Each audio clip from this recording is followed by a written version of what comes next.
Hey everyone, I'm Farrell, this is Tally. Hello. We are bored of it, and welcome to our review of Voidfall, the game which answers a question of what would happen if a Euro took steroids. Now, this is the epic new big box space Euro on the marketplace, and with a complexity rating of 4.55 on BoardGameGeek, it ain't here to play around.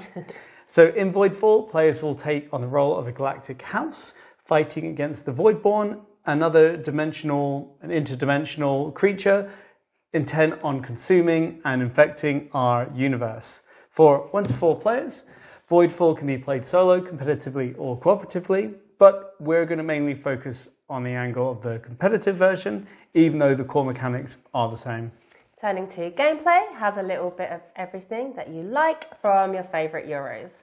You're going to be managing your population and resources, conquering new planets in order to expand your empire, and also fighting off the Voidborn, or also other players. The actions are card-driven, and the route to victory involves comboing free actions and bonuses the best you can in the limited time that you have. Now, just to specify, we have the Galactic box, but there's also the retail box. And to the best of our knowledge, the gameplay is exactly the same. It's just that this box comes with everything 3D miniaturized, everything is dual layer boarded, my favourite, and also custom storage solutions.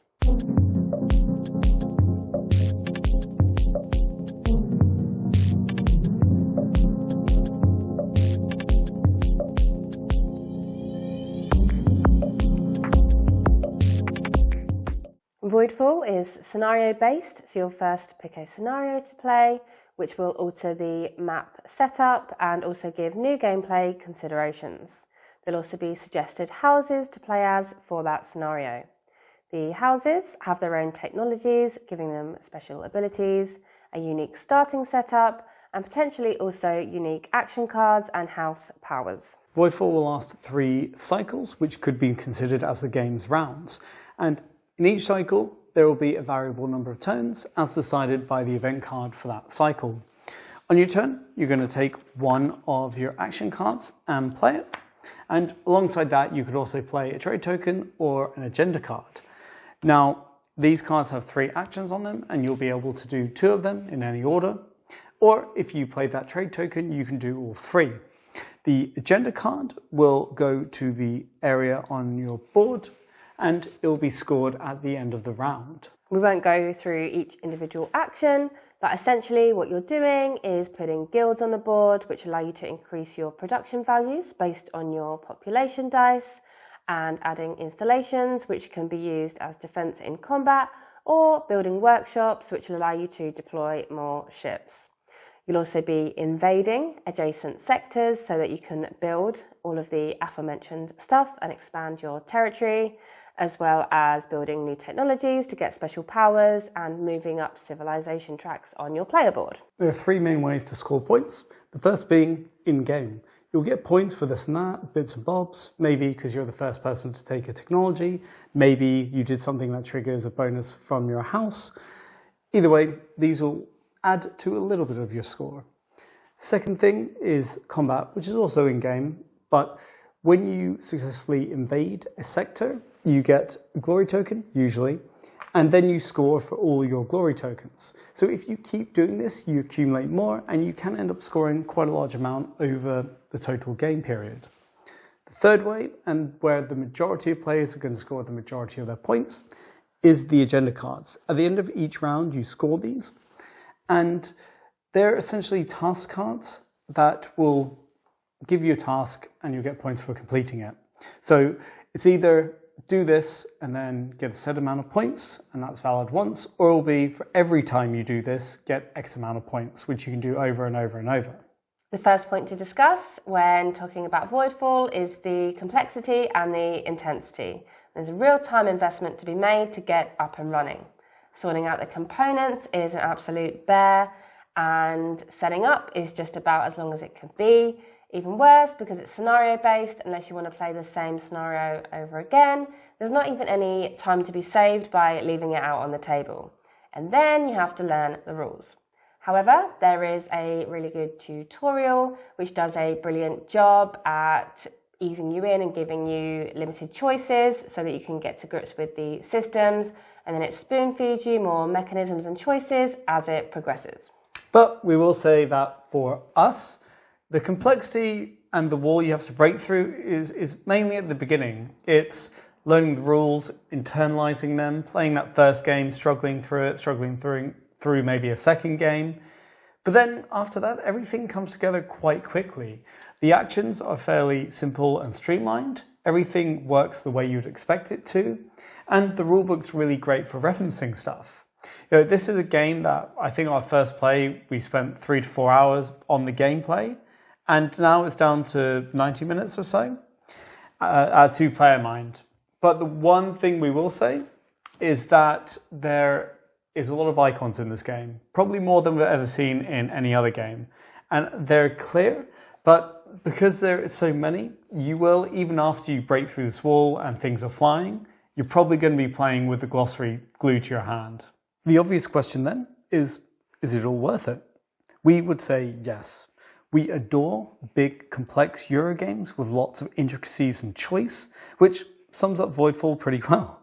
It does so many interesting things, provides players with so many choices, and has so much replay value. You have all of these action cards, and on each one there's 3 distinct actions.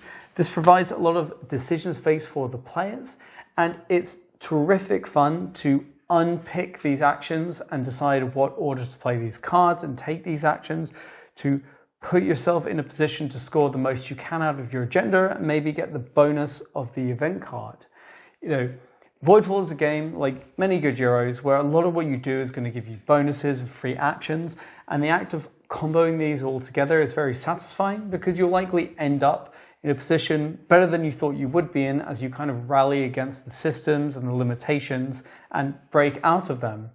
Now, we always harp on about how the best games give players tough decisions, because if you're struggling to pick between all the decisions, it means they're all equally good.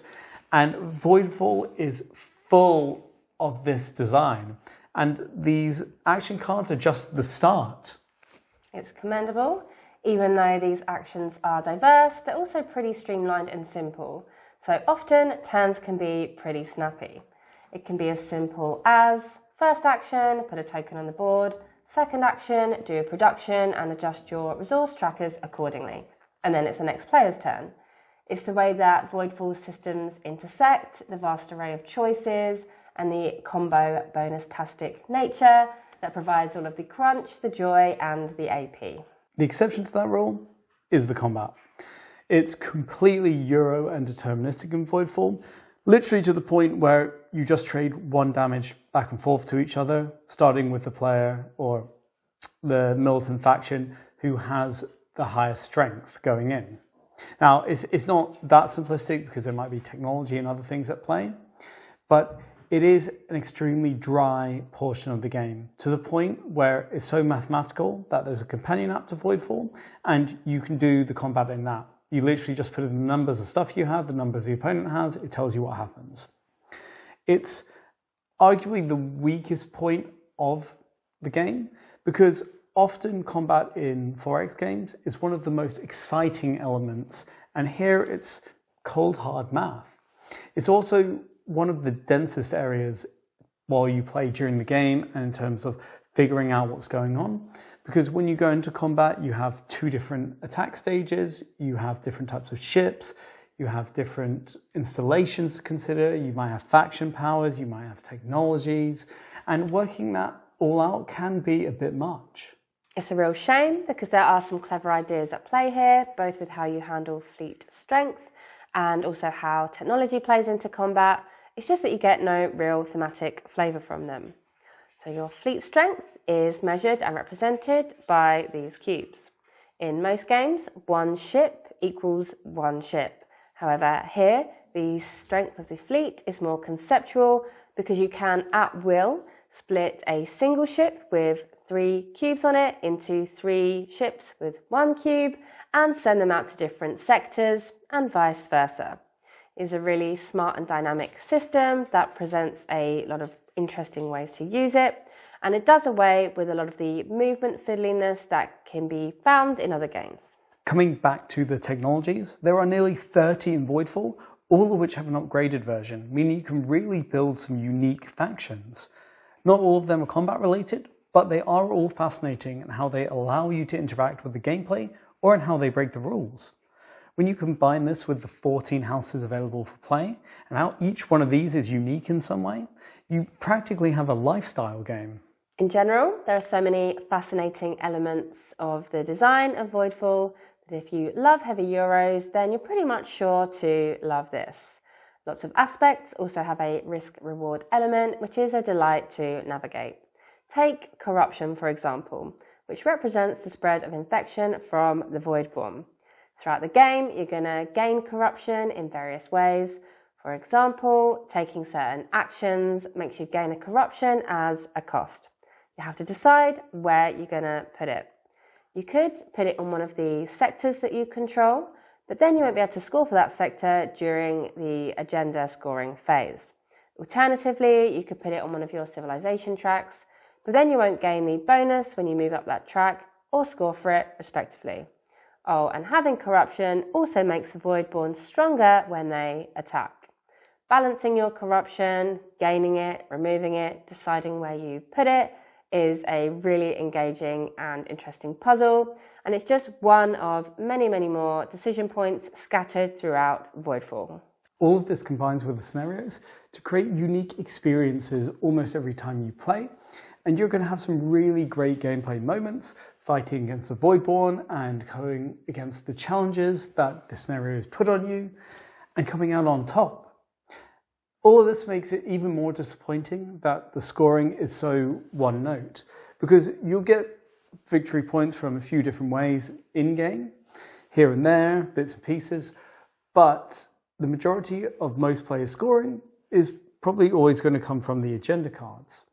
And it's a little weird and anticlimactic that you score them up the same way as you do every round, and then the game pulls the shutters down. It's over, it's done. How many points did you get?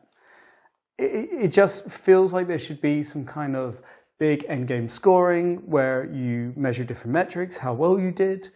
And a secondary issue of this is the game makes you reveal your points every round because it determines turn order.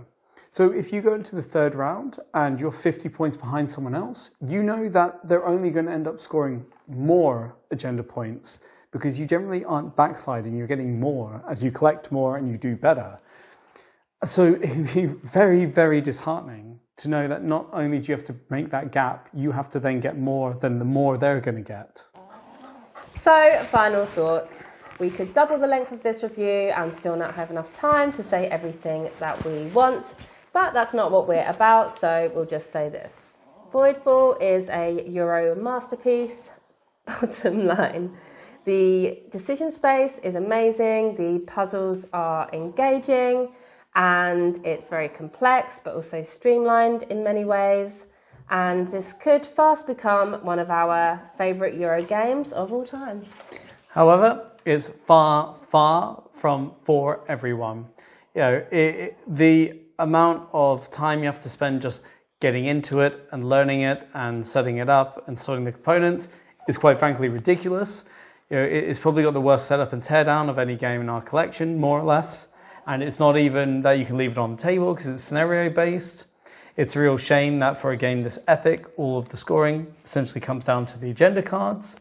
You know, there's a lot of these little things like this. You know, the combat is extremely Euro, it's extremely dry, it's unexciting. But these are things that for some won't matter at all, for some will be deal breakers, and for others, minor quibbles. You know, for us, the richness of Voidfall and the experience we have playing it is way worth all of these complaints that we might have. But it's not for everyone, so just consider what was said. That was our review of Voidfall. So thank you so much for watching. We really hope it was helpful. If you have any questions, just ask us. And please consider subscribing so we can make more videos like this. Thanks so much for watching. Bye.